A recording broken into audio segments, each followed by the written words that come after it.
Estamos iniciando a nossa aula número 235 do nosso curso de Filosofia Espírita e Interpretação dos Evangelhos segundo o Espiritismo, cujo nome eu vou refazendo e vou reforçando. O novo título é Espiritismo Aplicado, o Espiritismo Aplicado, porque ele se aplica, como nós dissemos, a todas as formas de ação do homem, na geração de conhecimento, ciência, cultura, religião, filosofia, ciências exatas, humanas, biomédicas, trabalho, socialização, educação, transporte, saúde, tudo. Ele penetra em todos esses níveis de conhecimento, de geração de trabalho e de riqueza. E nesse contexto, vendo o Espiritismo como uma grande filosofia que pode instrumentalizar cada uma dessas áreas do saber, da atividade e do trabalho, nós vamos continuando e aplicando esse novo título, Espiritismo Aplicado. Muito bem. Na aula passada, eu vou fazer uma breve recapitulação.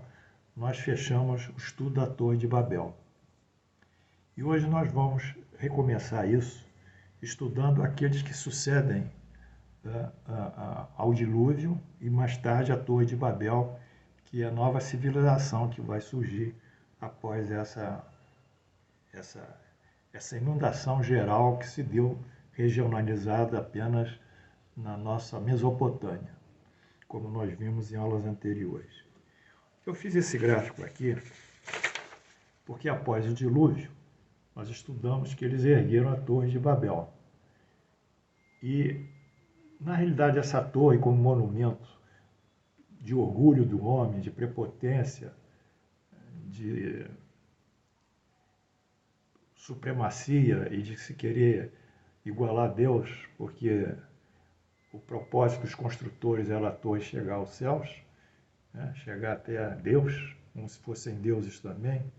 Essa Torre de Babel, então ela vai delimitar dois momentos importantes da formação da civilização ocidental.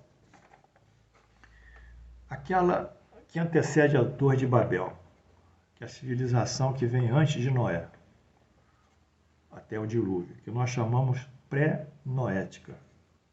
Essa civilização é formada pela raça adâmica, o Adão, e seus descendentes. E essa civilização avançou com os descendentes de Adão, mas entrou em processo de corrupção. Entrando em corrupção, negando os princípios ligados à moral divina, às leis divinas, então, segundo consta no dilúvio, Deus mandou o dilúvio para destruí-los, toda essa civilização pré-noética, salvando apenas Adão, sua família e os animais. Então, nesse momento, morre a civilização pré-noética, no sentido que o dilúvio a destrói. Em seguida, após o baixar das águas, vai surgir uma nova civilização redimida e incorruptível, que é a civilização após Noé, após o dilúvio, é pós-noética. Então, Noé estabelece seus descendentes, e esses descendentes da civilização pós-noética vão corporificar o início do patriarcado. E nós vamos estudar melhor o patriarcado, que são uma civilização marcada por uma liderança patriarcal, um homem que dirige aquela comunidade, é o patriarca. Aí vai acontecer, após Noé, o patriarcado, que é constituído pelo pai Abraão, depois seu filho Isaque e depois o filho de Isaque, Jacó. Abraão, Jacó e Isaque. Bem, vamos estudar então o início do patriarcado. Abraão. Nascimento. Ele nasceu na cidade de Ur, que se situa na Mesopotâmia. Em Mesopotâmia, nós vimos, é um termo que vem do grego, meso, meio, e também póton, que é o rio, no meio de dois rios, que é o Tigre e Éufrates, e a Mesopotâmia corresponde a 3/4 do Iraque atual. Recentemente, o Papa esteve lá na Mesopotâmia. falando com o patriarca iraquiano, né? O muçulmano. Bem, a Mesopotâmia constitui nos dias de hoje, como nós falamos, o território do Iraque. Ali que nasceu Abraão. Segundo, Deus faz promessas a Abraão, a partir da Mesopotâmia. E Deus chama Abraão e lhe faz promessas. 3 promessas. Que lhe será dada uma terra, porque Abraão não tinha terra, que seria Canaã, e que ele será o pai de uma grande nação, de grandes nações, como patriarca. E terceiro, porque por meio dessa nação, todas as nações serão abençoadas. É a sucessão das bênçãos, abençoando o patriarca, todas aquelas ações que o patriarca fizer, elas serão também abençoadas. Primeiro item, a promessa da nova terra. Consta em Gênesis 12.1. Ora, disse o Senhor a Abraão, sai da tua terra, da tua parentela e da casa do teu pai e vai mais tarde à terra que eu te darei. Então ele pede para ele sair de Ur. Te darei. De ti farei uma grande nação, e te abençoarei, e te engrandecerei. O teu nome, se tu uma nação. Abençoarei os que te abençoarem, e amaldiçoarei os que te amaldiçoarem. Em ti serão benditas todas as famílias da terra. Ponto. Partiu, pois, Abraão, como lhe que ordenara o Senhor, e o seu sobrinho chamado Ló. E com ele levou consigo a sua mulher Sara e todos os bens que haviam adquirido. Partiram, pois, rumo à terra de Canaã, e lá chegaram. Então, essa primeira manifestação de Deus, constante aqui na Bíblia, né, essa narrativa, ela mostra que Abraão vai sair da terra prometida, da terra de Canaã, da cidade de Ur, para a terra de Canaã com toda a sua família. E vai ter ali a sua própria terra, seu próprio território. Segunda promessa, a numerosa descendência. Gênesis 14.16. Disse o Senhor a Abraão, depois que ele se separou de Ló, ergue os olhos, olhe para onde estás, para o norte e para o sul, para o oriente e para o ocidente, porque essa terra que vês eu te darei, a ti e a tua descendência para sempre. Farei a tua descendência como o pó da terra, de maneira que se ninguém puder contar o pó da terra, então se contará também a tua descendência. Importante isso. Então, nesse momento, a nova civilização surge através do patriarca Abraão. E Deus lhe diz que a sua descendência será tão numerosa como o pó da terra. Isso vai se realizar. E nós temos os dados aqui que isso se realizou. Vamos continuar. E ainda renovou a promessa, agora Deus renova a promessa da descendência que vai formar muitos povos, muitas nações. Isso consta ainda em Gênesis 15.5. Então conduziu para fora e disse, olha para os céus e conta as estrelas, se é que podes, e diz-lhe, será assim a tua posteridade. Então, são 2 promessas fundamentais. A posse da terra e a prole numerosa. Nesse sentido, eu fiz esse pequeno gráfico aqui, que mostra a descendência da descendência de Abraão na figuração alegórica que nós vimos, falando do pó da terra e falando também das estrelas do céu. Essa descendência numerosa será tão grande como as estrelas do céu, ou areia da praia, ou do mar, ou do pó da terra. E essa descendência será tão numerosa que formará nações da terra. Nações da terra. Gênesis 22, 17.18.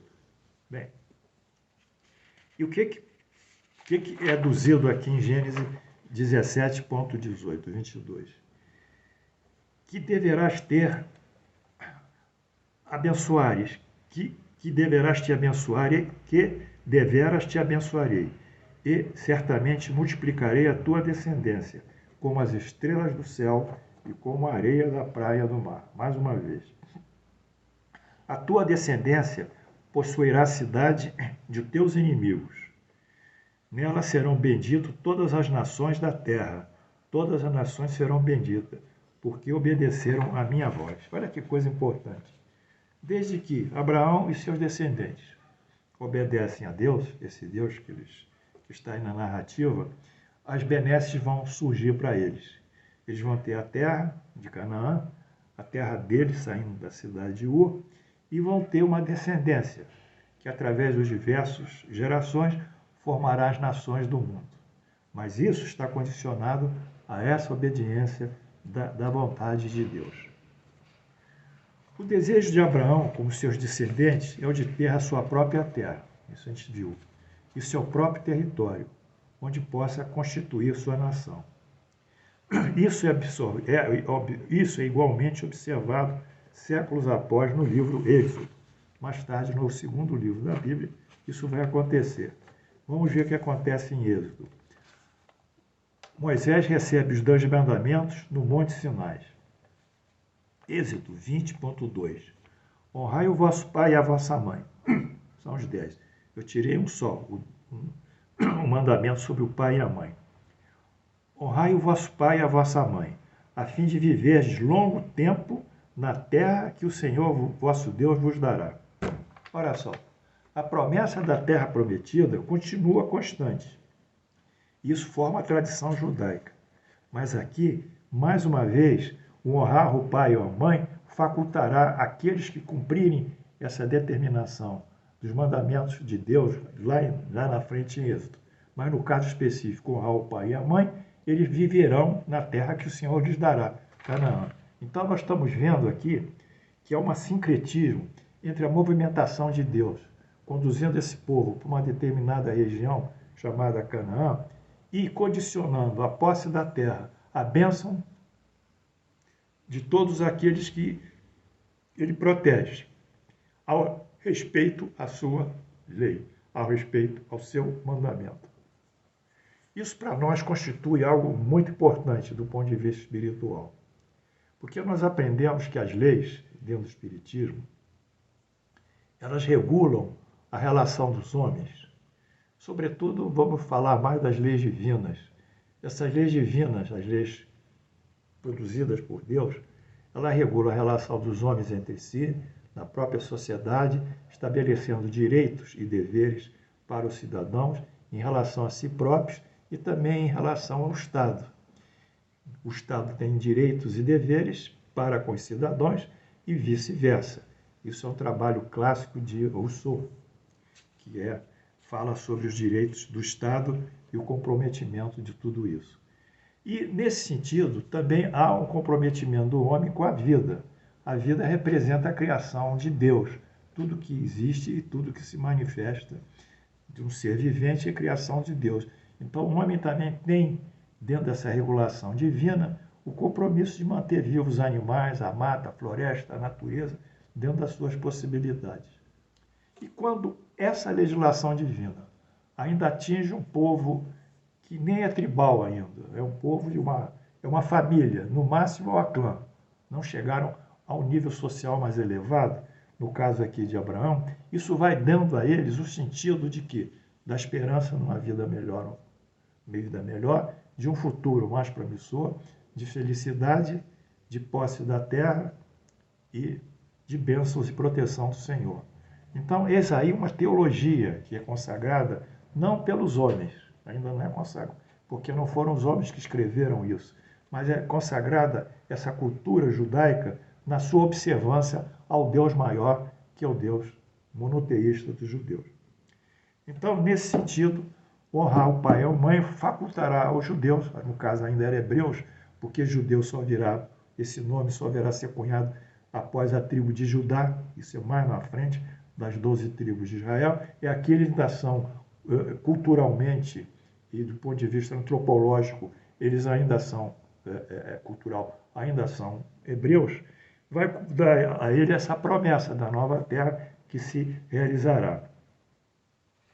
Outra questão é que Abraão, ao se tornar o pai de muitas nações, como aqui foi dito, isso chega a tal ponto que seus descendentes serão numerosos, como foi dito aqui, o pó da terra ou as estrelas de céu. De fato, o tronco abraâmico vai suscitar, vai gerar ou vai produzir 3 grandes religiões. A primeira religião é o judaísmo. Quer dizer, Abraão, Isaque e Jacó. Jacó, as 12 tribos de Israel, dali das 12 tribos nasce o primórdio do judaísmo. Então forma a religião judaica. A segunda religião que Abraão vai formar é o cristianismo. Porque na descendência de Abraão, se nós fizermos a genealogia, eu aconselho vocês a ler Mateus, o livro, o Evangelho de Mateus. Logo no início tem a genealogia de Jesus, e Jesus, na realidade, ele descende do rei Davi, do rei Salomão, e o rei Davi e o rei Salomão descende de Jessé, na genealogia de Abraão. Enfim, o Jesus, na realidade, é do tronco davídico. Se não me engano, são 14 gerações após a ascensão do rei Davi, da casa de Davi. Isso consigna também uma promessa em Isaías, que o Messias viria da casa de Davi. Então, a segunda religião é o cristianismo, que tem no seu tronco Abraão, expressado aqui pelo seu sucessor, né, genealógico, Davi. E a terceira religião que o pai Abraão vai formar é o islamismo. Por quê? Porque Abraão teve 2 filhos. Um deles foi Isaque e o outro foi Ismael. Ismael foi um filho dele com uma escrava Agar, egípcia, porque até aquela época a sua esposa Sara não era fértil, era estéril. Mas mais tarde nasce, aos 90 anos com o pai Abraão, nasce o filho Isaque como uma dádiva de Deus. Bom, o filho Isaque vai seguir essa projeção via o seu filho Jacó, formar as 12 tribos e formar a religião judaica. E o filho Ismael, que é o filho da Agar, da escrava egípcia, ele vai formar o islamismo. Por isso que Maomé cita Ismael como um dos alicerces do islamismo. Então, numa só formação, nós vimos aqui que Abraão, o patriarca Abreu, formou o judaísmo, formou o cristianismo, isso nós temos que estudar, não adianta não estudar, isso está no nosso estudo também, e formou também o islamismo, são as 3 religiões. Essas 3 religiões hoje estão aonde? Regionalmente localizadas, em Jerusalém. Por isso, Jerusalém é uma cidade, hoje, que abriga as 3 religiões mais importantes do mundo ocidental. As religiões do Oriente não é objeto da nossa aula.